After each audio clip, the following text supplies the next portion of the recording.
Bonjour monsieur, je suis bien au bureau de l'immigration? Bonjour monsieur, parfaitement. Que puis-je pour vous? Eh ben voilà, j'aime la France, mon arrière-grand-père y a laissé une petite entreprise, fermée depuis longtemps, mais que j'aimerais bien redémarrer.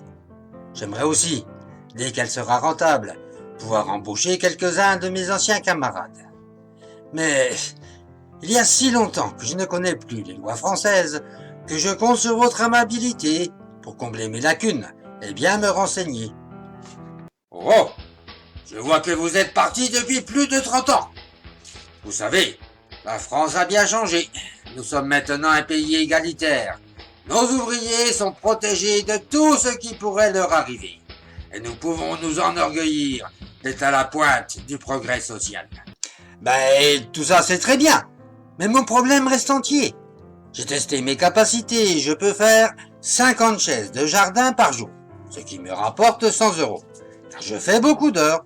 Et je peux donner la même chose à mon employé.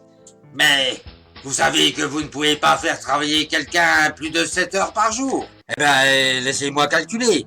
Mais je ne pourrai pas lui donner plus de 60 € par jour. Mais monsieur, vous savez que vous serez en dessous du minimum légal. Parce que, d'après vous, je devrais payer un employé autant que moi, alors qu'il fera moins d'heures sans aucune responsabilité. Voilà la première raison qui fait que je ne pourrai pas l'embaucher, car je ne suis pas philanthrope.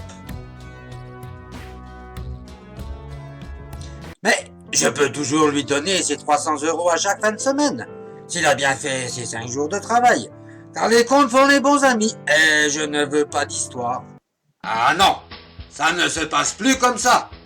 Vous devez payer toujours la même somme à la fin de chaque mois. Mais ça ne tient pas debout. Avec des mois entre 28 et 31 jours, des semaines où il y a plus de jours fériés que de travail. Et comment je fais moi? Mon père m'a toujours appris qu'à tout salaire devait correspondre un travail. Voilà pourquoi je ne pourrai pas l'embaucher. Je ne suis pas une banque chargée de compenser les bosses du calendrier. Vous devez également savoir qu'il faut établir une fiche de paye et verser un certain pourcentage à tous les organismes qui vont protéger votre employé. Je vous donne les barèmes. Tout ça?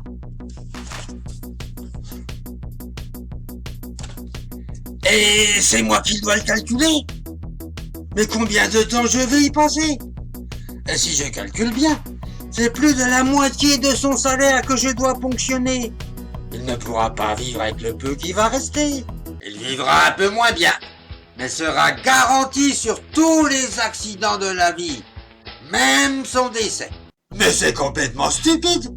Il peut très bien ne s'assurer que sur ce qu'il juge lui-même utile. Et sa vie privée ne me regarde pas. En plus, il va toucher un bel héritage qui le mettra à l'abri jusqu'à la fin de sa vie. Pourquoi devrait-il cotiser pour une retraite dont il n'aura pas besoin? Et cotiser pour son décès, alors qu'il est célibataire et qu'il ne pourra jamais toucher cet argent? C'est la solidarité, monsieur. C'est obligatoire. Et si vous ne payez pas, on vous prendra cet argent de force. Voilà pourquoi je ne l'embaucherai pas. Je ne suis ni scribouillard, ni redistributeur d'argent. Et que la nuit, j'ai besoin de dormir. Je suppose qu'avec tous ces prélèvements, mon employé malade sera choyé comme un prince, et que l'assurance me fournira quelqu'un le temps qu'il revienne. Je vous cite la loi. Votre employé touchera 80% de son salaire, et vous devrez fournir les 20% restants, et que ceci a été signé par les partenaires sociaux. Encore une convention mystérieuse, signée par une secte occulte, affublée d'un drôle de nom. Mais comment voulez-vous que je donne 20% sur un travail qui n'est pas fait? Et si je dois encore travailler plus, c'est moi qui risque de tomber malade. Et alors, que va-t-il se passer? Écoutez, vous êtes patron, c'est votre choix. Mais il ne peut pas y avoir de solidarité dans votre cas. Voilà encore une raison qui fait que je ne pourrai pas l'embaucher. Car voyez-vous, Je construis des chaises, mais ne suis ni assureur, ni réassureur. Je vois bien une chose, je suis obligé de prendre tous les risques sans aucune contrepartie. Cela commence à m'inquiéter sérieusement. Alors, admettons, mes chaises ne se vendent plus et je suis obligé de me séparer de lui. Ah, mais nous avons tout prévu. Je vais vous imprimer un document sur toutes les procédures de licenciement. Waouh! Vous êtes sûr que tout y est? Et que je dois lire cette énormité? Monsieur, personne n'est censé ignorer la loi. Je m'isole plusieurs heures afin d'assimiler ce fatras d'ineptie, tellement absurde, me disant bien que je venais de débarquer sur une planète étrange, d'où la simple logique avait disparu.